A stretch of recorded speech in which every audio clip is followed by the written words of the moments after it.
मी काल चाकणकरांचा म्हणजे राजीनाम्याच्या नंतर त्यांनी जो एक नाट्य रंगवण्याचा प्रयत्न केला तो बघितला आणि मला हसायला आलं की माणसं किती केविलवारी धडपड करतात आणि कालची त्यांची धडपड म्हणजे बूंद से गई सो हौद से लाने का जो एक प्रयास था तो त्याने काही फरक पडणार नाही. मुळात ते नोटीस पाठवणं वगैरे ते सोडून द्या.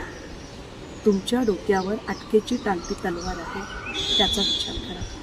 कारण तुम्ही त्या सगळ्या गोष्टींना अवगत होता. तुम्हाला 1 वर्षापासून कल्पना होती. तुम्ही पीडितेचा आवाज दाबायचा प्रयत्न केला. संघटित गुन्हेगारीचा हा प्रकार होता.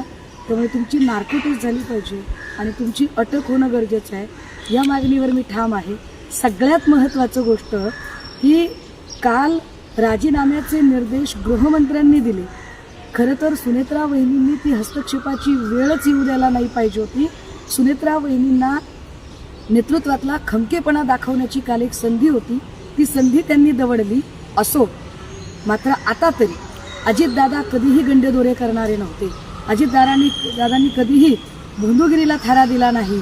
अशी गंडेदोरे अंगारे दुपारे भोंदूगिरी तंत्रमंत्र करणारी बाई जर राष्ट्रवादीच्या प्रदेशाध्यक्षपदावर असेल आणि तिच्यामुळे जर पक्षाची बदनामी होत असेल तर तातडीने तिला महिला प्रदेशाध्यक्ष पदावरून पायउतार केले पाहिजे.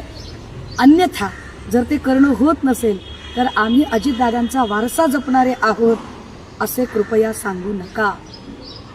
त्यामुळे काय चाकणकर बाई, तुम्हाला काय नोटिसा तुमचा जामीन झाल्यानंतर करा. आधी तुमची जी अटकेची टांगती तलवार आहे त्याचा विचार करा. 500-600 कोटी रुपये तुमच्याकडे आहेत. तटकरेंसारख्या प्रभृतींचा आशीर्वाद तुमच्यावर आहे.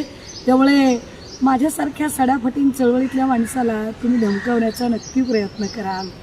परंतु अशा धमक्या गेल्या 25 वर्षापासून आम्ही रोज बघत आहोत. मी एन्जॉय करते तुमची धमकी.